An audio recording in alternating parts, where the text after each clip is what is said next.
একটি অহংকারী শিয়ালের শেষ পরিণতি কতটুকু ভয়ঙ্কর হতে পারে তা যদি দেখতে চাও শেষ পর্যন্ত দেখতে থাকো। হ্যালো প্রিয় বন্ধুরা, আজকের গল্পের নাম একটি অহংকারী শিয়াল। এক গভীর বনে বাস করত এক শিয়াল। তার নাম ছিল শঙ্কর। শঙ্কর ছিল খুব বুদ্ধিমান, চালাক এবং দেখতে বেশ সুদর্শন, কিন্তু তার এই সব গুণের সঙ্গে মিশেছিল এক ভয়ঙ্কর দোষ। তার ছিল ভীষণ অহংকার।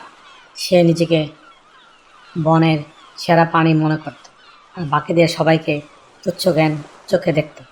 শঙ্কর প্রায়ই বনের অন্য প্রাণীদের উপহাস করত।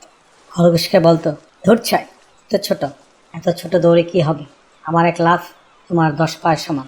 হরিণকে দেখলেই বলত, এত সুন্দর হরিণ দিয়ে কি হবে দাদা, যখন আমার মতো চালাকি তোমার নেই। এমনকি বাক্যেও সে মনে মনে তুচ্ছ জ্ঞান করত, ভাবত, ও তো শুধু শক্তি বোঝো, বুদ্ধি বোঝো না। তার অহংকার এতটাই বেড়ে গিয়েছিল যে বনের অন্য কোনো প্রাণী এসে পছন্দ করত না। একদিন শঙ্কর তার অহংকারের চূড়ায় পৌঁছে গেল। সে বনের সব প্রাণীকে একত্রিত করে ঘোষণা করল, আমি এই বনের সবচেয়ে বুদ্ধিমান, সবচেয়ে সাহসী প্রাণী, আমার সঙ্গে কেউ পারবে না। বনের প্রাণীরা বিরক্ত হয়ে কেউ কিছু বলতে পারল না, কারণ শঙ্করের চালাকি আর অহংকার তার কথাবার্তা জবাব দিতে তারা জানতো না। বনের ধারে ছিল এক নদী। সেই নদীর ওপারে ছিল রসালো ফলের বাগান। শঙ্কর সেই বাগানে প্রায় ফল আনতে যেত, কিন্তু একদিন নদী পার হওয়ার সময় হঠাৎ এক প্রবল ঝড় শুরু হলো। নদীর জল ফুলে ফেঁপে উঠল আর শঙ্কর তার পায়ের নিচে মাটি সরে গেল। সে স্রোতে ভেসে যেতে লাগলো। তার সব বুদ্ধি, তার সব অহংকার যেন নিমেষেই কর্পূরের মতো উবে গেল। সে সাহায্যের জন্য চিৎকার করতে লাগলো, কিন্তু এতদিনকার ব্যবহারে বিরক্ত হয়ে কোনো প্রাণী তাকে সাহায্য করতে এগিয়ে আসলো না। সে শুধু বারংবার একই কথা বলতে লাগলো, বাঁচাও বাঁচাও, আমাকে বাঁচাও। শঙ্কর বুঝল তার মৃত্যু আসন্ন। তার জীবনের শেষ মুহূর্ত যেদিন সে এখন অনুভব করল, তার অহংকার তাকে আজ একা করে দিয়েছে। সে প্রাণীদের তুচ্ছজ্ঞান করত, আজ তারাই তার শেষ ভরসা, কিন্তু কেউ নেই তার পাশে।